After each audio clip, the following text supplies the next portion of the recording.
بسم الله الرحمن الرحيم. 1000 மாதங்கள் நாம் செய்தால் என்ன நன்மையை பெற்றுக்கொள்ள முடியுமோ அந்த அவ்வளவு நன்மையை ஒரே ஒரு இரவிலே நாம் செய்யக்கூடிய அந்த இபாதத்துகளுக்கு அல்லாஹ் வழங்குகிறான் என்று சொன்னால் கிட்டத்தட்ட 83 ஆண்டு காலம் நாம் அந்த ஒரு பிரார்த்தனையோ ஒரு இபாதத்தையோ ஒரு வணக்கத்தையோ நாம் ஈடுபட்டோம் என்று சொன்னால் அதற்கான நன்மையை ஒரே ஒரு இரவிலே கொடுக்கக்கூடிய அளவிற்கு மிக பிரம்மாண்டமான அன்பளிப்பு நிறைந்த ஒரு மாதமாக இந்த ரமலானுடைய மாதத்தை அல்லாஹ் ஆக்கியிருக்கிறான். லைலத்துல் கத்ர் இரவை சாதாரணமாக நாம் எடுத்துக்கொள்ளக்கூடாது. ஏன்னா ஒரு இரவில் செய்யக்கூடிய அந்த வணக்கம் என்பது நாம் இந்த உலகத்தில் வாழுகிற காலம் எவ்வளவு, ஒரு 60 வருட காலம், 70 வருட காலம், 80 வருட காலத்தில் நம்முடைய வாழ்க்கை முடிந்து விடுகிறது. நாம் என்றைக்கு இஸ்லாத்தை பின்பற்ற ஆரம்பித்திருப்போம்? ஒரு 20 வயது 30 வயதில் ஆரம்பித்தோம்னு சொன்னால் ஒரு 40 வருடம் தான் நம்மளுடைய இபாதத்துக்கள் இருந்திருக்கும். ஆனால் அந்த லைலத்துல் கத்ர் இரவை நீங்கள் முறையாக அடைந்து அதிலே இரவிலே அல்லாஹ்வை நின்று வணங்கி பிரார்த்தித்து அதில் செய்யக்கூடிய ஒவ்வொரு வணக்கமும் இபாதத்துக்களும் நீங்கள் 83 ஆண்டு காலம் செய்தால் என்ன நன்மையோ நம்மை வாழ்நாளை விட அதிகமான நன்மையை அந்த ஒரே ஒரு இரவிலே பெற்றுக்கொள்ளக்கூடிய அளவிற்கு அல்லாஹ் ரப்புல் ஆலமீன் அந்த இரவிற்கு ஒரு ஆற்றலை வழங்கி நமக்கு அது அன்பளிப்பாக வழங்கி இருக்கிறான். அப்போ ஒவ்வொரு வருடமும் ரமலானிலே ஒரு 10 லைலத்துல் கத்ர் இரவை நீங்கள் 10 வருட ரமலானிலே 10 லைலத்துல் கத்ர் இரவை நீங்கள் அடைந்து விட்டீர்கள் என்று சொன்னால் 830 வருடங்கள் நீங்கள் நின்று வணங்கிய நீங்கள் ஓதுவதாக அல்லாஹ்வுடைய பார்வையிலே அது கணக்கிலே எடுக்கப்படும் என்று சொன்னால் அப்படிப்பட்ட ஒரு லைலத்துல் கத்ர் இரவை இந்த ரமலானிலே அல்லாஹ் வணங்கி இருக்கிறான். அதே போன்று இந்த ரமலானை விதியாக்கியதை பற்றி இறைவன் தன்னுடைய திருமறை குர்ஆனிலே சொல்லுகிற பொழுது, யா அய்யுஹல்லதீன ஆமனு, இறை நம்பிக்கை கொண்டவர்களே, குத்திபா அலைக்குமுஸ் ஸியாம், உங்கள் மீது நோன்பு கடமையாக்கப்பட்டிருக்கிறது. கமா குத்திபா அலல்லதீன மின் கப்லிக்கும், உங்களுக்கு முன் சென்றோர் மீது எப்படி நோன்பு கடமையாக்கப்பட்டதோ அதே போன்று உங்கள் மீதும் நோன்பு கடமையாக்கப்பட்டிருக்கிறது. அதை நீங்கள் நோற்றாலா அல்லக்கும் தத்தக்கும், நீங்கள் இறை அச்சமுடையவர்களாக தக்வா உடையவர்களாக ஆகலாம் என்று சொல்லி அல்லாஹ் ரப்புல் ஆலமீன் தன்னுடைய திருமறையிலே பதிவு செய்திருப்பதை பார்க்கிறோம்.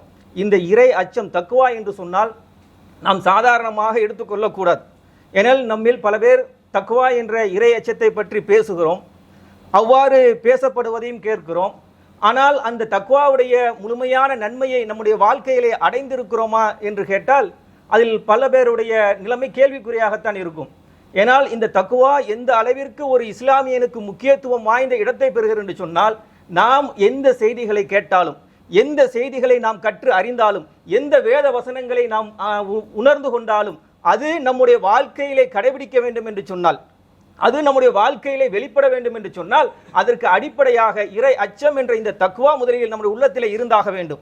இறை அச்சம் இல்லாமல் நாம் எவ்வளவுதான் செய்திகளை கேட்டறிந்தாலும், எவ்வளவுதான் வேத வசனங்களை நாம் படித்தறிந்தாலும் அதனால் நமக்கு எந்த ஒரு பயனும் ஏற்பட போவதில்லை. கடந்த காலத்திலே வேதம் கொடுக்கப்பட்ட வேத அறிஞர்களை பற்றி கூட திருமறை குர்ஆனிலே அல்லாஹ் எடுத்து பேசுகிறான். முந்தைய காலத்தில் வேதம் வழங்கப்பட்ட அந்த தௌராத் என்ற வேத வழங்கப்பட்ட அந்த அறிஞர்கள் அதில் உள்ளதையெல்லாம் படித்து கரைத்து குடித்து ஞானங்களை எல்லாம் பெற்றிருந்தார்கள். மசலுல்லதீன ஹும்மிலு தௌராத்த சும்மலம் எஹ்மிலுஹா கா மசலில் ஹிமாரி எஹ்மிலு அஸ்ஃபாரா, அல்லாஹ் சொல்லுகிறான். அந்த தௌராத் என்ற வேதம் கொடுக்கப்பட்ட அந்த அறிஞர்கள் அதில் உள்ள அனைத்தையும் கரைத்து படித்திருந்தார்கள். ஆனால் அவர்கள் பொதி சுமக்கும் கழுதைக்கு ஒப்பானவர்கள். மனிதனை படைப்புகளிலேயே சிறந்த படைப்பை, அதிலும் வேதத்தை கற்றறிந்த அறிஞர்களை அல்லாஹ் கழுதைக்கு ஒப்பானவர்கள் என்று ஏன் வர்ணனை தருகிறான் என்று சொல்லி நாம் சற்று ஆய்வு செய்து பார்த்தால் அவர்களிடத்திலே அறிவு ஞானம் இருந்தது, அவர்கள் அனைத்தையும் படித்து வைத்திருந்தார்கள். ஆனால் அது அவர்களுடைய வாழ்க்கையிலே நடைமுறைப்படுத்தவில்லை. ஏன் படுத்தல? நாம் அறிந்திருக்கிற கட்டளைகளை நாம் நம்முடைய வாழ்க்கையிலே பின்பற்றவில்லை என்று சொன்னால் நாளை மறுமையிலே அல்லாஹ்விடத்திலே அது குறித்து கேள்விகள் கேட்கப்பட்டு நாம் தண்டிக்கப்படுவோம் என்று அல்லாஹ்வின் மீது உள்ள பயம் இல்லாத காரணத்தினால், அல்லாஹ்வின் மீது அச்சம் இல்லாத காரணத்தினால் ஏதோ இந்த உலகத்திலே சுகபோகமாக வாழ்ந்துவிட்டு சென்று விடலாம் என்று அவர்கள் தங்களுடைய வாழ்க்கையை அமைத்து கொண்டதின் விளைவு அவர்களை அல்லாஹ் பொது சுமக்கும் கழுதைக்கு ஒப்பானவர்கள் என்று சொல்லி திருமறை குர்ஆனிலே வர்ணனை தருவதை பார்க்கிறோம். அப்போ எந்த அளவிற்கு இந்த இறை அச்ச உணர்வு ஒரு இஸ்லாமுடைய வாழ்க்கையில முக்கியத்துவம் வாய்ந்த இடத்தை பெறுகிறது என்பதை நாம் புரிந்து கொள்ள முடிகிறது. அதே போன்று நபிகள் நாயகம் ஸல்லல்லாஹு அலைஹி வஸல்லம் மன்னவர்கள் தன்னுடைய வாழ்நாட்களே எத்தனையோ முறை மக்களுக்கு உரை நிகழ்த்தி இருக்கிறார்கள், உபதேசம் செய்திருக்கிறார்கள். வருடம் பெருநாட்களே உரை நிகழ்த்தி இருக்கிறார்கள். ஜும்மாக்களிலே உரை நிகழ்த்தி மக்களுக்கு விளக்கம் தந்திருக்கிறார்கள். மக்கள் கூடக்கூடிய கடை வீதிகளிலே உரை நிகழ்த்தி இருக்கிறார்கள். ஜனாசாவை அடக்கம் செய்துவிட்டு மக்களுக்கு உபதேசம் செய்திருக்கிறார்கள். இப்படி எத்தனையோ முறை தன்னுடைய வாழ்நாட்களில் மக்களுக்கு தேவையான அறிவுரைகளை நபிகள் நாயகம் ஸல்லல்லாஹு அலைஹி வஸல்லம் அவர்கள் செய்திருக்கிறார்கள். அப்படி செய்த எல்லா உரைகளிலுமே நபிகள் நாயகம் ஸல்லல்லாஹு அலைஹி வஸல்லம் அவர்கள் தவறாமல் திருமறை குர்ஆனுடைய 3 வசனங்களை குறிப்பிடுவதாக ஹதீஸ்களிலே நாம் பார்க்கிறோம். அது என்ன 3 வசனம் என்று கேட்டால், யா அய்யுஹல்லதீன ஆமனத்துக்குல்லாஹ ஹக்க துகாத்திஹி வலா தமூதுன்ன இல்லா வ அன்தும் முஸ்லிமூன் என்று சொல்லப்படுகிற ஒரு வசனம். யா அய்யுஹல்லதீன ஆமனத்துக்குல்லாஹ வ கூலு கௌலன் சதீதா என்று சொல்லப்படக்கூடிய ஒரு வசனம். அதே போன்று யா அய்யுஹன்னாஸ் யுத்தக்கு ரப்பக்கும் அல்லதி ஹலகக்கும் மின் நஃப்ஸின் வாஹிதா என்று சொல்லப்படக்கூடிய வசனம். இந்த 3 வசனங்களையுமே அல்லாஹ்வுடைய தூதர் தவறாமல் குறிப்பிடுவதாக பார்க்கிறோம். இந்த 3 வசனங்களும் சொல்லக்கூடிய செய்தி என்ன என்று நாம் சற்று ஆய்வு செய்து பார்த்தால் ஒரே ஒரு கருத்தை தான் வேறு வேறு வார்த்தைகளை கொண்டு அல்லாஹ் தன்னுடைய திருமறையிலே பதிவு செய்கிறான். 3 வசனங்களும் சொல்லக்கூடிய செய்தி என்ன? யா அய்யுஹன்னாஸ், மனிதர்களை, உங்களை ஒரே ஒரு ஆத்மாவிலிருந்து மனிதரிலிருந்து படைத்த அல்லாஹ்வை நீங்கள் அஞ்சிக் கொள்ளுங்கள். 2வது வசனம் சொல்லக்கூடிய செய்தி என்ன? நம்பிக்கை கொண்டவர்களே, நீங்கள் அல்லாஹ்வை அஞ்ச வேண்டிய விதத்தில் அஞ்சு கொள்ளுங்கள், முஸ்லிம்களாகவே தவிர நீங்கள் மரணத்தை சந்தித்து விடாதீர்கள் என்று 2வது வசனம் பேசுகிறது. 3வது வசனம் சொல்லக்கூடிய செய்தி என்ன? அல்லாஹ்வை பயப்படுங்கள், சொல்லுகின்ற சொற்களை தெளிவாக சொல்லுங்கள் என்று 3வது வசனம் சொல்லக்கூடிய செய்தியை பார்க்கிறோம். அப்ப இந்த 3 வசனங்களுமே அல்லாஹ்வை அஞ்சிக் கொள்ளுங்கள், அல்லாஹ்வை பயப்படுங்கள், அல்லாஹ்வை அஞ்சுங்கள் என்ற செய்தியைத்தான் திரும்ப திரும்ப திரும்ப வேறு வேறு வார்த்தைகளில் சொல்லக்கூடிய பார்க்கிறோம். ஏன் நபிகள் நாயகம் ஸல்லல்லாஹு அலைஹி வஸல்லம் அவர்கள் எல்லா உரைகளிலுமே இதை குறிப்பிட வேண்டும்? நபிகள் நாயகத்துடைய கடைசி ஹஜ்ஜத்துல் விதாவில் அவர்கள் ஆற்றிய பேருரையை நீங்கள் எடுத்துக்கொண்டாலும் கூட அதிலே நபிகள் நாயகம் ஸல்லல்லாஹு அலைஹி வஸல்லம் அவர்கள் பல்வேறு விஷயங்களை மக்களுக்கு போதனை செய்கிறார்கள். கணவன் மனைவி இடத்திலே நடக்கக்கூடிய அந்த முறைகளை பற்றி சொல்லுகிறார்கள். கணவன்மார்களை அழைத்து பேசுகிறார்கள். எல்லாம் என்னென்ன செய்யணும், எப்படி நடக்கணும், மனைவியிடத்தில் எப்படி நடந்து கொள்ள வேண்டும் என்பதை எல்லாம் பட்டியலிட்டு விட்டு அதை முடிக்கிற போது இத்தகுல்லாஹு ஃபின் நிசாய், உன்னுடைய மனைவியர்கள் பெண்கள் விஷயத்தில் நீங்கள் அல்லாஹ்வை பயந்து கொள்ளுங்கள். வியாபாரிகள் அழைத்து பேசுகிறார்கள். வியாபாரத்தில் பேண வேண்டிய நுணுக்கங்களை பேசுகிறார்கள். பொய் சொல்லி வியாபாரம் செய்யாதீர்கள் என்று சொல்லுகிறார்கள். சொல்லி முடித்து விட்டு வியாபாரிகள் அனைவரும் நாளை மறுமையிலே பாவிகளாகத்தான் எழுப்பப்படுவார்கள். இல்லாமன் இத்தக்கா, யார் உண்மையை பேசி வியாபாரம் செய்தாரோ அவரை தவிர என்று சொல்லி வியாபாரத்தை பற்றி பேசுகிற பொழுது அல்லாஹ்வுடைய பயத்தை கொண்டு வந்து நிறுத்துகிறார்கள். அப்புறம் மிருகங்களை பற்றி பேசுகிறார்கள். நீங்கள் வளர்க்கக்கூடிய பிராணிகள், அவர்களுக்கு நீங்கள் முறையாக உணவு வழங்க வேண்டும். உங்களால் உணவு வழங்க முடியும் என்று சொன்னால் கூண்டிலை அடைத்து அதை சாவடித்து விடக்கூடாது. அதை கூண்டிலிருந்து திறந்து விட்டு சுயமாகவாது அதனுடைய உணவை தேடிக்கொள்ளும் பொருட்டு நீங்கள் அவற்றிற்கு வாய்ப்பு வழங்க வேண்டும் என்று சொல்லி இத்தகுல்லாஹு பில் வஹாயிம், உங்களுடைய விலங்குகள் விஷயத்தில் நீங்கள் அல்லாஹ்வை பயந்து கொள்ளுங்கள் என்று சொல்லி இப்படி இறுதி பேருரையிலே ஏராளமான விஷயங்களை சொல்லி ஒவ்வொரு விஷயத்தையும் முடிக்கிற பொழுது அல்லாஹ்வுடைய பயத்தை கொண்டு வந்து அல்லாஹ்வுடைய தூதர் வைக்கிறார்கள். ஏன் இவ்வளவு தூரம் நபிகள் நாயகம் ஸல்லல்லாஹு அலைஹி வஸல்லம் அவர்கள் சொன்ன செய்திகளை நாம் கேட்டு நம்முடைய வாழ்க்கையிலே கடைபிடிக்க வேண்டும் என்று சொன்னால் அந்த இடத்துல இறை அச்சம் என்ற உணர்வு அங்கே இருக்க வேண்டும். அல்லாஹ் மீதான பயம் இல்லை என்று சொன்னால் செய்திகளை கேட்டு கடந்து சென்று விடுவோம், நம்முடைய வாழ்க்கையில கடைபிடிக்க மாட்டோம். இந்த செய்தியை நாம் அறிந்த செய்தியை நம்முடைய வாழ்க்கையில கடைபிடிக்கவில்லை என்று சொன்னால் என்னுடைய இறைவன் நாளை மறுமையிலே என்னை தண்டிப்பான் என்ற உணர்வு வருகிற பொழுது நாம் அறிந்து கொள்ளக்கூடிய மார்க்க விஷயங்களை நம்முடைய வாழ்க்கையில் இயன்ற அளவிற்கு கடைபிடிப்பதற்காக நாம் பாடுபடுவோம். அல்லாஹ் மீது பயம் இல்லைன்னு சொன்னா அதை செய்ய மாட்டோம். அப்போ இந்த இறை அச்ச உணர்வு, தக்வா என்ற உணர்வு என்பது ஒரு இஸ்லாமியுடைய வாழ்க்கையே தலைகீழாக புரட்டக்கூடிய ஒரு ஆற்றல் படைத்த ஒன்று என்பதை புரிந்து, அதனால தான் அல்லாஹ் ரப்பல் ஆலமீன் சொல்கிறான், இந்த ரமலானிலே உங்களுக்கு மிகவுரிய பிரம்மாண்டமான ஒரு அன்பளிப்பு, ஒரு பரிசை நான் தருகிறேன். ரமலானிலே அல்லாஹ் தரக்கூடிய பரிசிலேயே மிக முக்கியமான உயர்வான மிகப்பெரிய அன்பளிப்பாக நாம் எதை கருத வேண்டும் என்று சொன்னால் இந்த தக்குவா என்ற இறை அச்சத்தை தான் நாம் கருத வேண்டும். அதான் அல்லாஹ் குர்ஆன்ல சொல்லுகிறான், நீங்கள் நோன்பு நோற்றால் முன் சென்றோர் மீது கடமையாக்கப்பட்டது போன்று உங்கள் மீது நோன்பு கடமையாக்கப்பட்டிருக்கிறது. அதை நீங்கள் நோக்கிற பொழுது அல்லக்கும் தத்தக்கும், நீங்கள் இறை அச்சமுடையவர்களாக ஆகலாம். அப்போ இந்த இறை அச்ச உணர்வை பெறுவதற்கு நாம் என்ன வழிமுறைகளை செஞ்சிருக்கிறோம் இன்றைக்கு பார்க்கிறோம். நம்மில் பலரும் பல வருடங்கள் நோன்பு இருந்து விட்டோம்.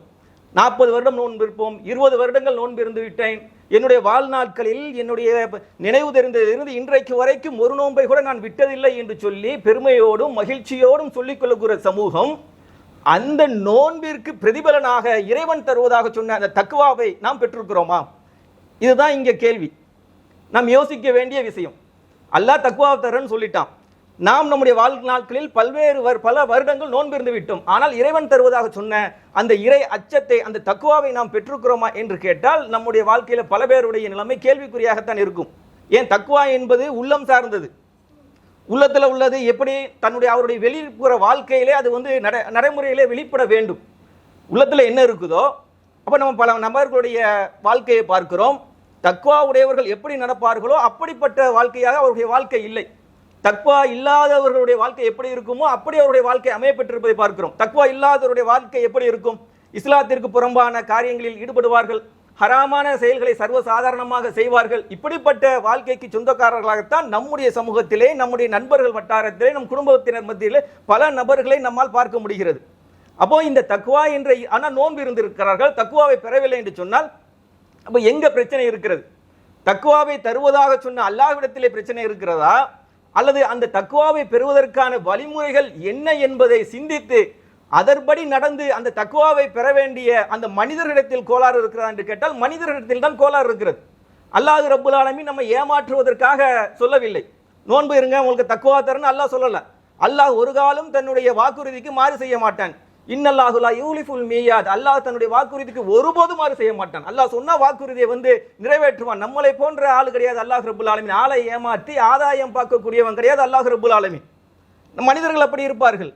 அல்லாஹ்வுக்கு அந்த தேவை கிடையாது. அல்லாஹ் சொன்னால் வாக்குறுதியை நிறைவேற்றுவான். ஆனால் அல்லாஹ் சொல்லியிருக்கிறான் தக்வாவை தருவேன் என்று சொன்னால் நாம் தக்வாவை அடையவில்லை என்று சொன்னால் கோளாறு யாரிடத்தில் இருக்கிறது? நம்மிடத்தில் இருக்கிறது. தக்வாவை தருவதற்காக அல்லாஹ் சொன்ன நோன்பை நாம் முழுமையாக நோன்பு இருக்கவில்லை. சொல்ல போனால் நம் நோன்பே இருக்கவில்லை என்று தான் சொல்லணும். நோன்பு இருந்தால் தக்வா தரன்னு சொல்லிட்டான். அப்ப நாம் நோன்பே இருக்கல. ஏன் நோன்பு இருக்கவில்லை?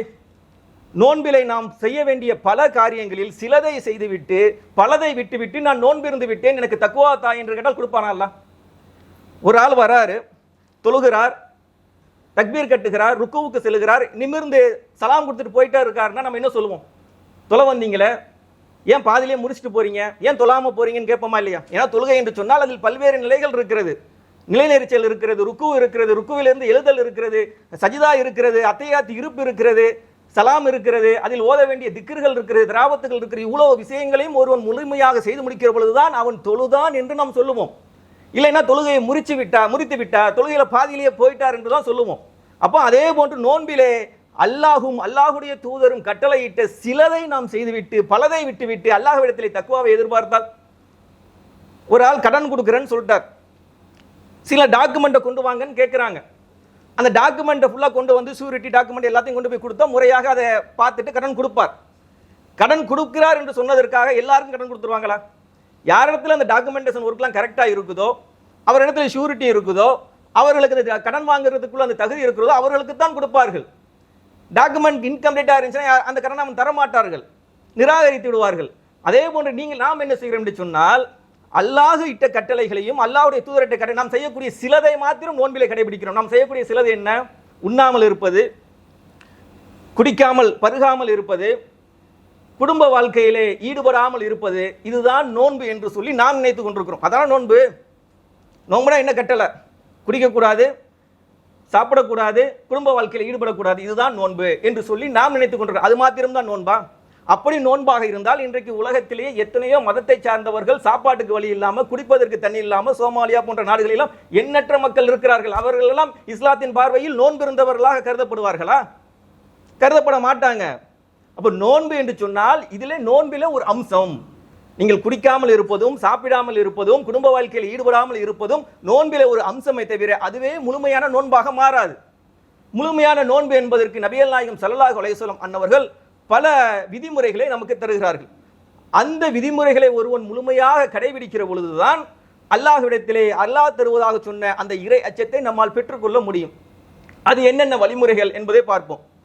அல்லாஹ்வுடைய தூதர் சொல்லுகிறார்கள், நாம் நோன்பு இருக்கிற பொழுது யார் தீய பேச்சுக்களையும் கெட்ட நடவடிக்கைகளையும் விட்டு ஒதுங்கிவிடவில்லையோ அவர் பசித்திருப்பதோ தியாகித்திருப்பதோ அல்லாஹ்விற்கு எந்த தேவையும் இல்லை. லைஸலல்லாஹி ஹாஜத்தன், அல்லாஹ்விற்கு தேவையே இல்லைங்கிறாங்க ரசூலுல்லாஹ்.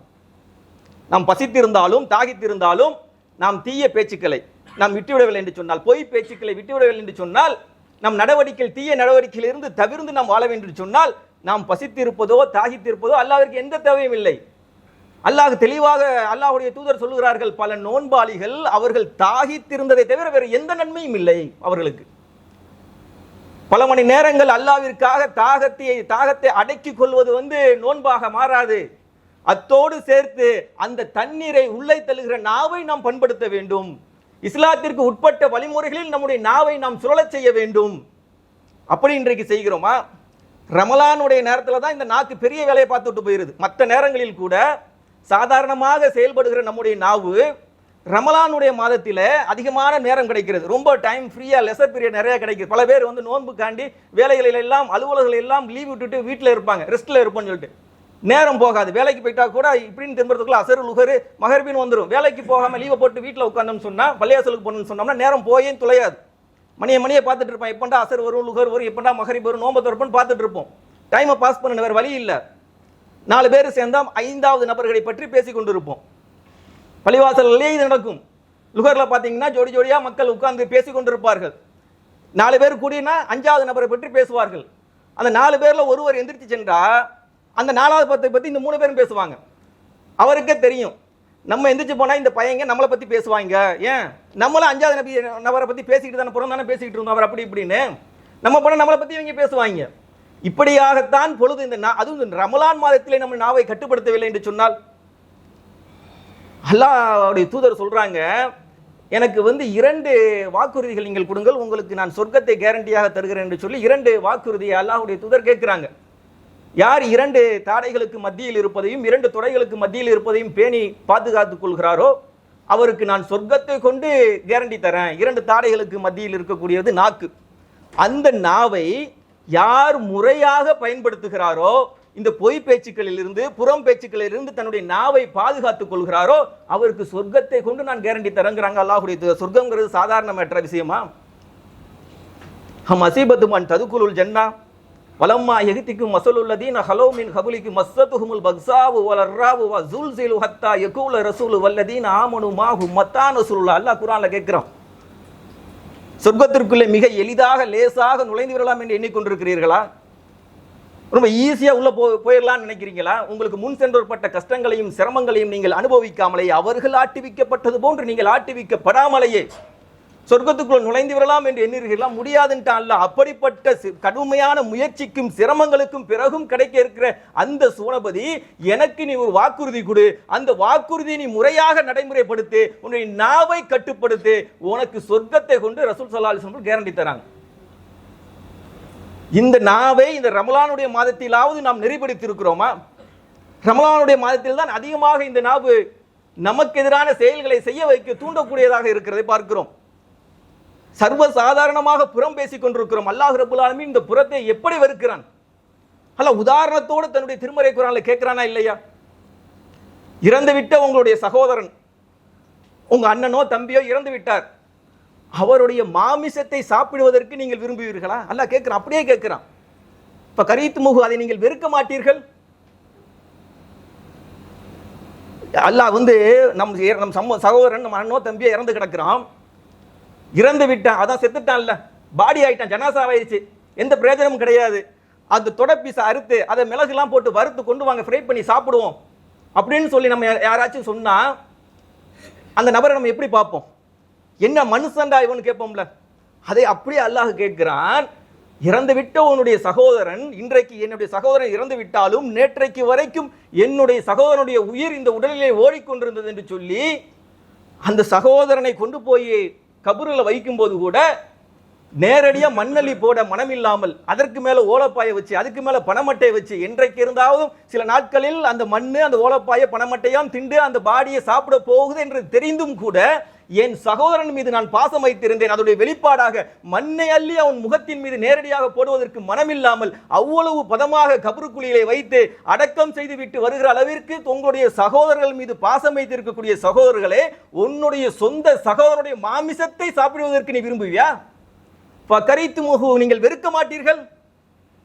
அல்லாஹ் கேட்கிற, அப்படி வெறுக்கக்கூடிய விஷயத்தை சகோதரனுடைய மாமிசத்தை சாப்பிடுவது போல புறம் பேசுவதை நாம் வெறுக்கிறோமா? இல்ல ஐஸ்கிரீம் அள்ளி சாப்பிடுற மாதிரி ரசிச்சு புறம் பேசுறோமா? எப்படி நம்முடைய வாழ்க்கை இருக்கிறது? புறம் பேசாமல் நம்முடைய நாட்கள் நகர்கிறதா?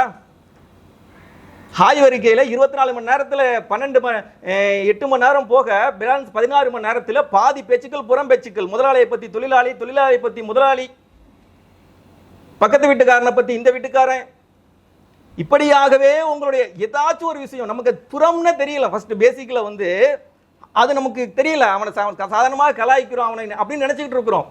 ஒருத்தனை போட்டு ஏதாச்சும் பேசிக்கிட்டு இருக்கோம்னு நினைக்கிறோம். ஆனால் அது புறம்ங்கிறதை நாம் அறிந்து கொள்ளாத சமூகமாக இருக்கிறோம் என்று சொன்னால் என்ன நோன்பு? நாவை கட்டுப்படுத்தவில்லை. அல்லாஹ் சொன்ன கட்டளை, அல்லாஹ்வுடைய தூதர் சொன்ன கட்டளை நோன்புல முக்கியமான கட்டளை. யார் உங்களுடைய நாவுகளை தீய பேச்சுக்களில் இருந்து தீய நடவடிக்கைகளிலிருந்து நீங்கள் ஒதுங்கிக் கொள்ளவில்லையோ அல்லாஹ்விற்கு அந்த நோன்பு தேவையில்லை. அப்போ இந்த நோன்பினை நாம் கடைபிடிக்க வேண்டிய பசித்திருப்பதோடு தாகித்திருப்பதோடு நம்முடைய நாவுகளை நாம் கட்டுப்படுத்த வேண்டும். இஸ்லாத்திற்கு உட்பட்ட வழிமுறையிலே நம்முடைய நாவுகளை நாம் என்ன செய்ய வேண்டும்? சுழலச் செய்ய வேண்டும். அதற்கு நாம் இந்த பயிற்சி எடுத்துக்கொள்ள வேண்டும். அதே போன்று நோன்பிலை பேண வேண்டிய இன்னொரு முக்கியமான விஷயம், நம்முடைய உள்ளத்திலே கிளர்ந்து எழுகிற தேவையற்ற உணர்ச்சி கொந்தளிப்புகளை நாம் அடக்கி கொள்ள பழக்கப்பட வேண்டும். உள்ளத்தில் சில பேருக்கு கோபம், பயங்கரமான கோபம் வரும். சும்மா ரொம்ப டென்ஷன் பாட்டின்னு கூட நம்ம சொல்லுவோம். சில நேரத்தில் அவன் கோவப்படுறதை பார்த்துட்டு இதுக்கெல்லாமா கோபம் படணுங்கிற மாதிரி தெரியும், நமக்கு கேலியாக தெரியும். சில நேரத்துக்கு நமக்கு அவன் மேலே கோபம் தெரியும், இதெல்லாம் கோபப்படுற விஷயமாட்டான்னு சொல்லி நமக்கு அவன் மேலே கோபம் வரக்கூடிய அளவிற்கெல்லாம் சில பேர் இருப்பாங்க. அதை பெருமையாக வேற பேசிக்கிடுவாங்க. அது எனக்கெல்லாம் வந்து சட்டுன்னு கோபம் வந்துடும், இழுத்து போட்டு சாத்தி போடுவான் அப்படின்லாம் சில பேர் வந்து கோபப்படுவதையே ஏதோ பெருமையான ஒரு பண்பாக குணமாக கருதக்கூடிய மக்களை எல்லாம் பார்க்கிறோம்.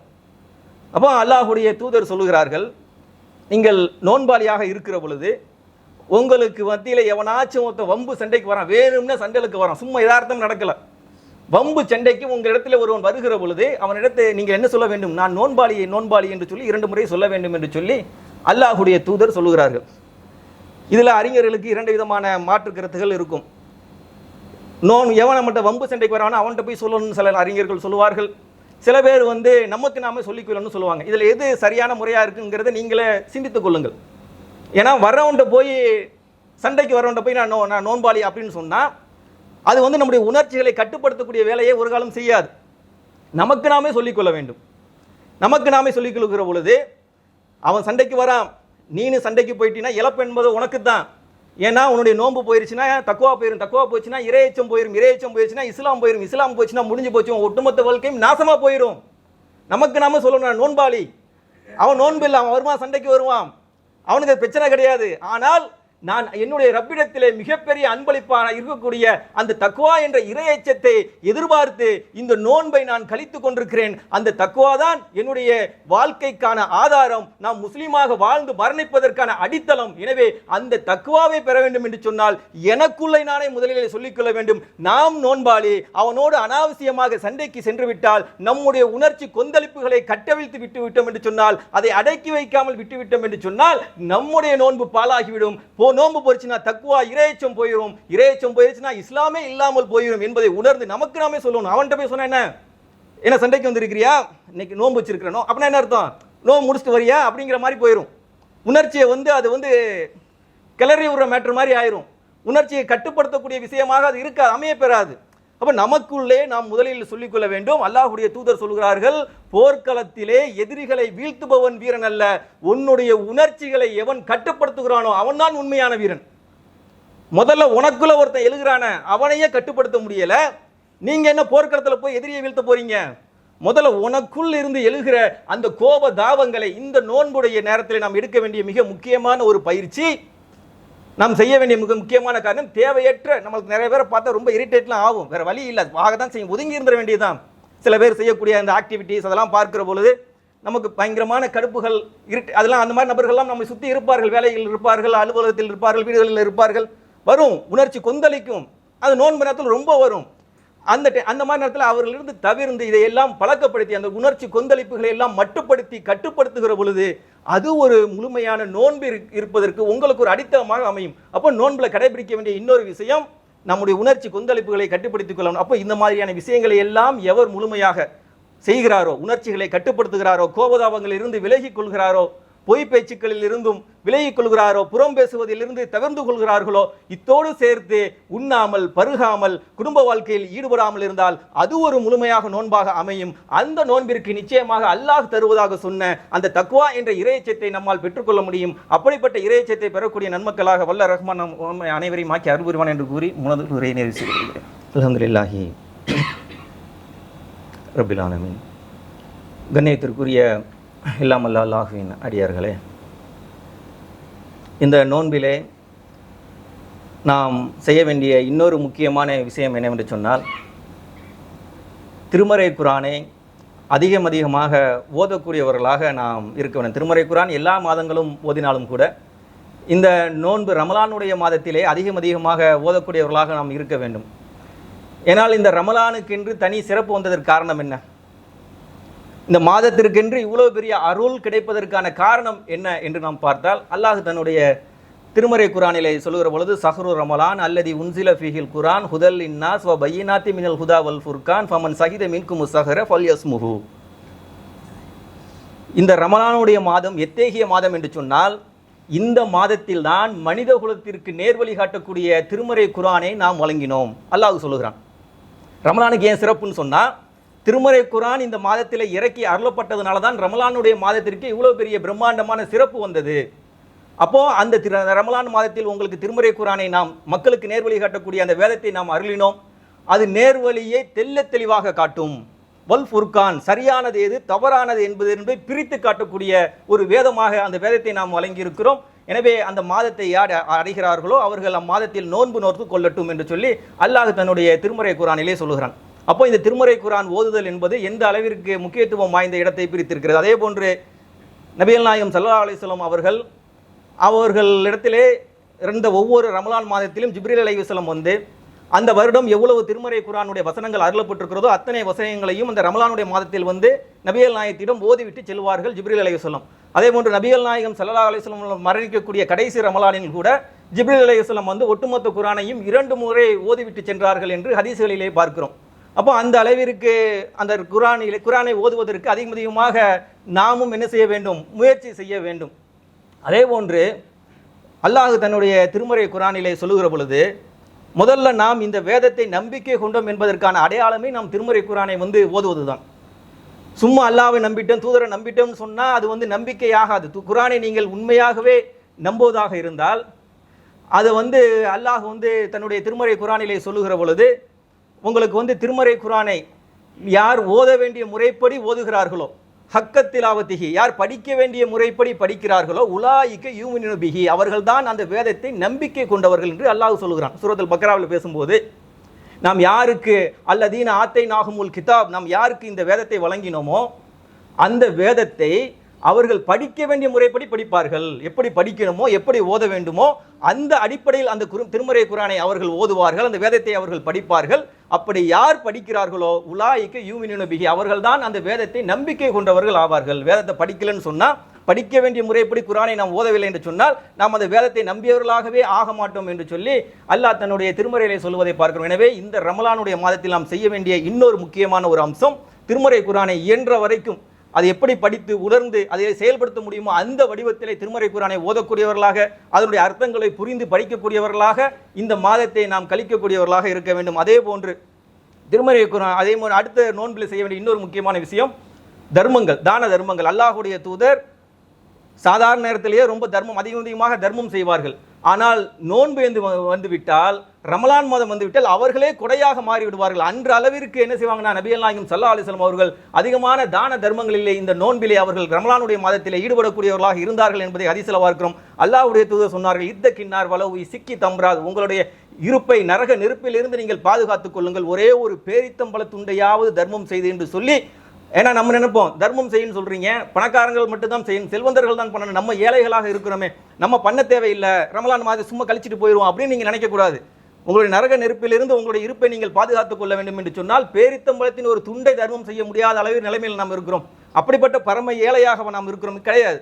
அப்போ அந்த அளவிற்கு தான் உங்களால் தர்மம் செய்ய முடியும், சக்தி பெற்றீர்கள், அதையாவது தர்மம் செய்து உங்களுடைய இருப்பை நரக நெருப்பிலிருந்து. அப்போ இந்த ரமலானுடைய மாதத்திலே நாம் செய்ய வேண்டிய, கடைபிடிக்க வேண்டிய அடுத்த முக்கியமான அம்சம், அதிகமாக தான தர்மங்களில் ஈடுபடக்கூடிய விஷயத்தை நாம் செய்ய வேண்டும். உண்மையிலேயே இந்த ரமலானிலே பெற வேண்டிய மிக முக்கியமான பரிசாக நாம் இறையச்சம் என்ற தக்வாவை நாம் பெறுவதற்கு முயற்சி செய்ய வேண்டும். அத்தோடு சேர்த்து திருமறை குர்ஆனை ஓதுதல், இன்னும் ஜக்காத்து தான தர்மங்களில் ஈடுபடுதல். திருமறை குர்ஆனில் இன்னொரு இடத்துல அல்லாஹ் சொல்லுகிறான், சூரத்துல் பக்ராவுடைய ஆரம்ப வசனங்களில் திருமறை குர்ஆன் மனித குலத்திற்கு நேர்வழி காட்டக்கூடிய வேதம் என்பதில் யாருக்கும் எந்த சந்தேகம் இருக்க முடியாது.